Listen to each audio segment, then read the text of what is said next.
DVC के खिलाफ झारखंड सरकार बड़ी कार्रवाई कर सकती है। मुख्यमंत्री हेमंत सोरेन ने कहा है कि राज्य डीवीसी से त्रस्त है और अगर विपक्ष की सहमति होती है तो सरकार उनके खिलाफ बड़ी कार्रवाई कर सकती है। झारखंड विधानसभा में विपक्षी सदस्यों के सवाल का जवाब देते हुए मुख्यमंत्री ने कहा कि डीवीसी की मोनोपोली चल रही है और सरकार उनके खिलाफ कार्रवाई के लिए तैयार है। डीवीसी से वाकई ही राज्य बहुत त्रस्त है और ये आपको मालूम ही होगा अध्यक्ष महोदय कि ये केंद्र सरकार उपक्रम है, केंद्रीय उपक्रम है। अगर सदन सहमत हो, सभी माननीय विपक्ष की सहमति भी इसमें जरूरी है। अगर ऐसी बात हो तो हम लोग निश्चित रूप से बड़ी कार्रवाई कर सकते हैं, ऐसी बात नहीं है। अगर ऐसे हो तो सर्वसम्मति से ये निर्णय हो कि डीवीसी को झारखंड में उसकी नकेल कसने के लिए हर जो कदम उठाया जाएगा उस पर हमारे विपक्ष के लोगों का भी सहयोग होगा। इधर डीवीसी के मामले पर पूर्व शहरी विकास मंत्री सीपी सिंह ने प्रतिक्रिया दी। उन्होंने कहा कि इस मुद्दे पर विपक्ष सत्ता पक्ष के साथ है। उन्होंने भी माना कि डीवीसी की मनमानी लगातार बढ़ती जा रही है और हम लोग प्रदेश की जनता के हित के साथ हैं। सत्ता पक्ष इस दिशा में प्रयास करें, विपक्ष इस काम के लिए उसके साथ कदम से कदम मिलाकर चलने को तैयार है। झारखंड का हित सर्वोपरि है तो हम लोग झारखंड का हित को ही देखते हैं। यहाँ कोई राजनीतिक हित की बात नहीं है, बल्कि झारखंड की हित के लिए जो भी करना होगा हम सब तैयार हैं। तो आपको लगता है डीवीसी मनमानी करता है? व्यक्तिगत रूप से मुझे तो महसूस होता है कि डीवीसी कहीं ना कहीं मनमानी करता है, इसमें कोई संदेह की बात नहीं है। इधर जेएमएम विधायक दीपक बिरुआ ने जनजातीय समुदाय की बदहाली को लेकर हेमंत सोरेन सरकार पर निशाना साधा। उन्होंने कहा कि जनजातीय भाषा के विकास को लेकर कोई शोध कार्य नहीं हुआ। उन्होंने कहा कि 13 साल पहले यूनिवर्सिटी में शिक्षकों की नियुक्ति के लिए एग्जाम लिए गए थे, लेकिन अभी तक इस पर नियुक्ति नहीं हो पाई है। ये जनजातियों का विकास अभी तक समुचित रूप से भाषा का और भी चीज़ों का नहीं संभव हो पाया, इसीलिए संवैधानिक प्रावधानों के अनुरूप इसको संरक्षित सुरक्षित करने का प्रयास किया गया। लेकिन आज जब सरकार माने हम लोग देखते हैं क्षेत्रीय पार्टी की सरकार है, हमारी सरकार है, तो हम लोग भी चाहते हैं कि जनजातीय भाषाओं के विकास के लिए सरकार ठोस पहल करे, इसलिए हमने ये सवाल उठाया था। इधर रांची में युवक की मॉब लिंचिंग पर बीजेपी ने विधानसभा में जमकर हंगामा किया है। बीजेपी ने मामले के दोषियों के खिलाफ कार्रवाई की मांग की। वहीं माले विधायक विनोद सिंह ने भी मामले को उठाया। संसदीय कार्य मंत्री आलमगीर आलम ने घटना को दुर्भाग्यपूर्ण करार दिया। उन्होंने कहा कि सरकार ने मामले को संज्ञान में लिया है और दोषियों पर कार्रवाई होगी।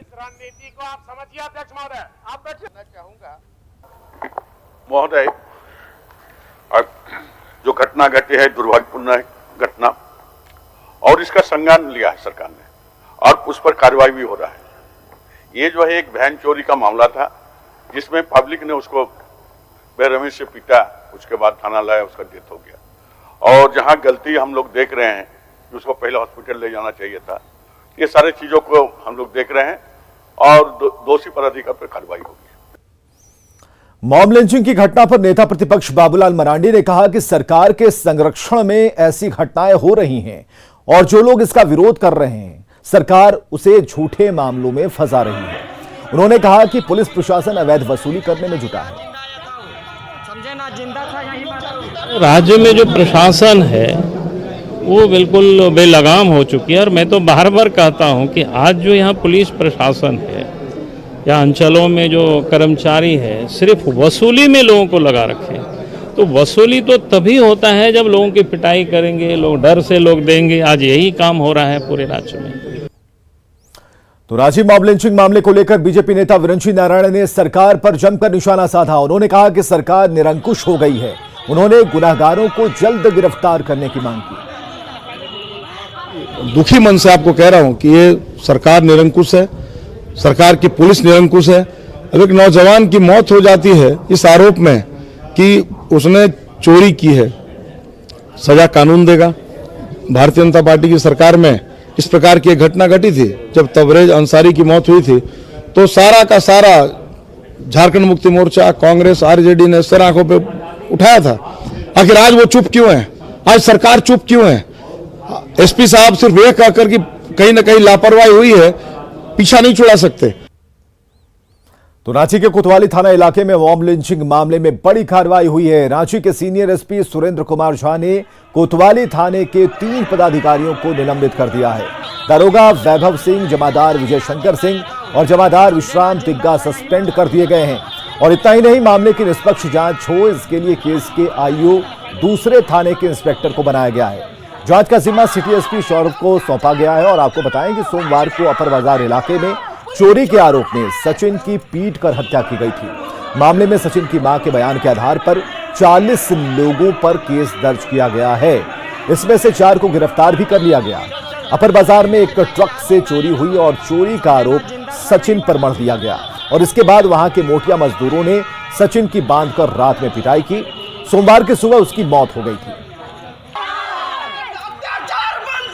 चोरी हुआ था एक गाड़ी, ठीक है, लड़का को धरा गया जो कि मेरा छोटा भाई है, ठीक है। उसको हम लोग किसी को कुछ पता नहीं था, मोहल्ला वासी को। उसको रात में बांध के मारा गया है, जो कि सुबह में हत्या हुआ शरीर मिला उसका। बहुत गंदा मारा उसको। पानी मांग रहा था, पानी तक नहीं मिला है, उसको नहीं दिया है। एक आल का नाम है, मोटिया है, और 4-5 है जो कि फरारी में भागा हुआ है, सनोज है। मतलब 20 साल का बच्चा है, ज्यादा उम्र नहीं है उसका। उसको चोरी के इल्जाम में उसको फंसा कर रात भर इतना पीटा है कि वो जब उसको पुलिस लाया गया यहाँ थाना में, थाना वाला भी उसको मारा गया है और मर गया, यही थाना में ही मरा है। तो हम लोगों को इंसाफ चाहिए। उसका घर में कोई नहीं, उसका बाप भी मर चुका है। इधर पाकुड़ के अमरापाड़ा थाना क्षेत्र में अपराधी पुलिस को चुनौती दे रहे हैं। हत्या करने के बाद शव को टुकड़ों में काटकर जमीन में दफना रहे हैं। अपराधी कोई साक्ष्य नहीं छोड़ रहे और पुलिस परेशान है। हाल के दिनों में इस तरह की 2 घटनाएं अब तक सामने आ चुकी हैं और इस तरह की घटनाओं से इलाके के लोग दहशत में हैं। लेकिन पाकुड़ पुलिस दावा कर रही है कि दोनों हत्याकांडों का खुलासा वो कर चुकी है। इसका नाम सोना मरंडी है। इसको डायन के शक में इसको हत्या करके ये नदी में, बासलोई नदी में, ग्राम रंगा के पास इसको बालू में 3-4 दिन पहले गाड़ दिया था। इसको बेरहमी से पीटा गया है। पहले डायन कह के 7-8 आदमी, नाम आ जाएगा, अनुसंधान हम लोग कर रहे हैं। और इसको हाथ काट दिया, पैर काट दिया, सर काट दिया, धड़ काट दिया, कुटिया के इसको गाड़ दिया। और रांची से बड़ी खबर आ रही है, जहां 25 लाख के जेवर समेत कीमती सामानों की चोरी की गई है। चोरों ने बंद घर को निशाना बनाया। बंद घर में ताला तोड़कर चोरी की गई है। 25 लाख के जेवर समेत कई सामानों पर हाथ साफ किया है चोरों ने। एफएसएल की टीम जांच में जुटी हुई है। परियातू थाने के हिल व्यू रोड की यह घटना है।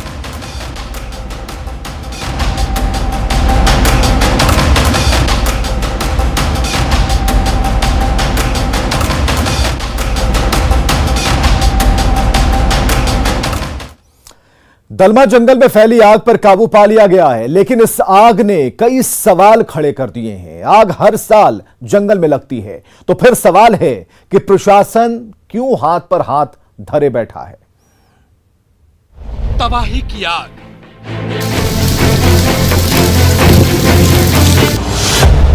आग से अफरा तफरी,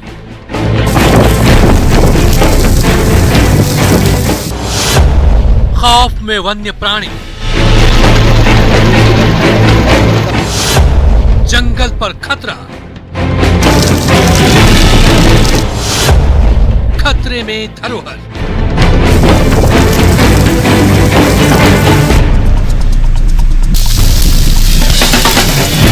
दलमा जंगल झारखंड के लिए ही नहीं बल्कि देश के लिए भी धरोहर है। दलमा जंगल की तराई में करीब 84 गांव हैं, जिसका जीवन दलमा जंगल पर निर्भर है।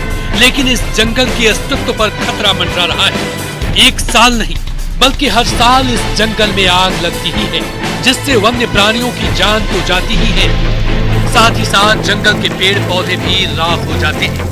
प्रशासन की उदासीनता के चलते जंगल की ये स्थिति है। हालांकि प्रशासन की ओर से रणनीति बनाने की बात जरूर कही जाती है। पिछले 3-4 महीने से बारिश नहीं हुई है, जिसके कारण एकदम ह्यूमिडिटी नहीं है, सॉइल में भी मॉइस्चर नहीं है, तो क्या होता है कि जैसे कोई भी आसपास का गांव वाला या कोई जो सड़क चलते लोग, वो लोग बीड़ी सिगरेट वगैरह जला के फेंक देते हैं अगर, तो एक चिंगारी काफ़ी है। अभी जो सूखा है, जितना झाड़ी वगैरह सूखा हुआ है, वो एक चिंगारी पूरा बृहद रूप ले लेता है, बड़े आग का रूप में। पिछले कुछ दिनों में कई जगह मतलब 5, 6, 7 जगह हम लोग आग का रिपोर्टिंग हुआ है, जिसमें रात भर संबंधित जो वन के कर्मी हैं, कर्मचारी हैं, फायर वाचर जो हैं, वो सभी लग करके रात तक वो आग बुझाए हैं। इस बार भी आग से जंगल में भारी तबाही हुई है। काफी मशक्कत के बाद आग पर काबू पाया गया। हर साल आगजनी की घटना से इलाके के लोग परेशान हैं। ये जो जितना भी जानवर सब बचा हुआ था जंगल में, इसका जो खाने का चीज़ था, फल डल जंगल में रहता था, वो फल डल तो ख़त्म हो गया है, लोगों ने जला के ख़त्म कर दिया है। तो इसी कारण से जितना भी जो पशु है जंगल का, जानवर सब, तो सब ये सब मैंने गांव तरफ आ जा रहा है। जंगल जो जल गया है, जो लंगूर बंदर सब था, जितना भी बचा हुआ है, वो सब पूरा बस्ती में आ जा रहा है। फिर रोड पार करते समय वो लोगों का दुर्घटना हो रहा है, कि ताकि ऐसे मतलब जंगल को ना जलाएं, सुरक्षित रखें। प्रशासनिक महकमा रणनीति बनाने में जुटा है, लेकिन रणनीति कब तक अमल में आएगा, इसका जवाब किसी के पास नहीं है। कहीं ऐसा ना हो कि रणनीति बनाने में इतना वक्त लग जाए कि एक दिन जंगल विहीन ये इलाका हो जाए। आशीष तिवारी, न्यूज़ 18, जमशेदपुर। और खबर है, देवघर एम्स की ओर से देवीपुर सामुदायिक स्वास्थ्य केंद्र में ओपीडी सेवा शुरू कर दी गई है और देवघर एम्स के निदेशक और डीसी की मौजूदगी में ओपीडी सेवा की शुरुआत की गई। फिलहाल यहां सोमवार और शुक्रवार को ही देवघर एम्स की ओर से ओपीडी सेवा दी जाएगी। अभी मरीजों को इस ओपीडी में सिर्फ परामर्श दिया जाएगा। गंभीर इलाज के लिए फिलहाल यहां मरीजों को भर्ती नहीं लिया जाएगा और देवीपुर सामुदायिक स्वास्थ्य केंद्र में ओपीडी में देवघर एम्स के 40 डॉक्टरों की तैनाती की गई है।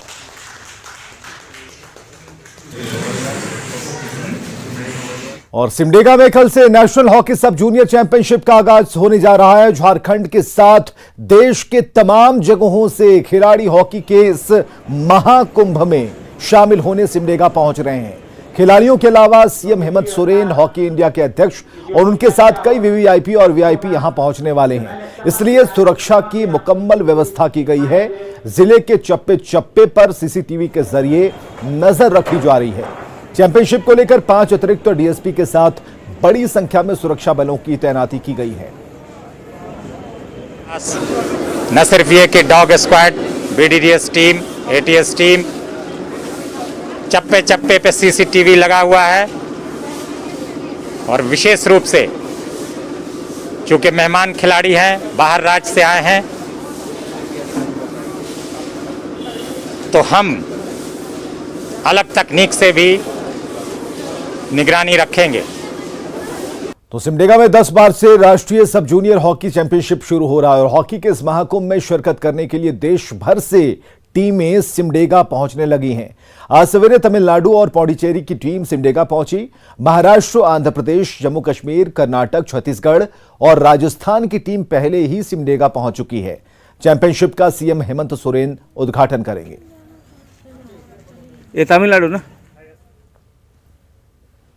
इधर। तो हॉकी का महाकुंभ, 2 तस्वीरें एक साथ और पूरे देश भर से जो टीमें हिस्सा लेने सिमडेगा पहुंच रही हैं। तो आज सुबह भी टीमें आई हैं और उनके लिए कैसे मुकम्मल व्यवस्था हो, सुरक्षा के क्या उपाय हों, इस पर आपने कुछ देर पहले एसपी को सुना कि किस तरीके से व्यवस्था की गई है, चाक चौबंद व्यवस्था। और खासकर सुरक्षा एक बड़ा मानक होगा जिसके जरिए खासकर जो इंतजाम किए गए हैं उससे खिलाड़ी बेहद खुश हैं जो इंतजाम किए गए हैं। लेकिन एक बहुत बड़ा मोटो इस बात को लेकर है कि आप सुरक्षा उन्हें दे पाएं, तो सुरक्षा को लेकर पूरी व्यवस्थाएं कर दी गई है। खिलाड़ी खुश हैं। अब इनका प्रदर्शन देखना है, इसके लिए लोगों की यहां भीड़ जुटेगी और एक बढ़िया मैच देखने को मिलेगा।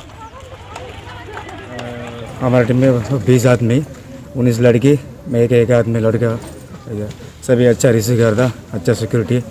Thanks to policeman, then drivers even then cleaner also. इधर भारतीय क्रिकेट टीम के पूर्व तेज गेंदबाज जहीर खान ने आज रजरप्पा में मां छिन्नमस्तिका मंदिर में पूजा अर्चना की। इस दौरान जहीर खान के साथ उनकी पत्नी सागरिका घाटके भी मौजूद रहीं। बताया जा रहा है कि मन्नत पूरी होने के बाद जहीर खान रजरप्पा पहुंचे थे। यहां जहीर खान ने मां के दरबार में पत्थर भी बांधा। रजरप्पा में जहीर खान के आगमन को लेकर सुरक्षा के पुख्ता इंतजाम किए गए थे।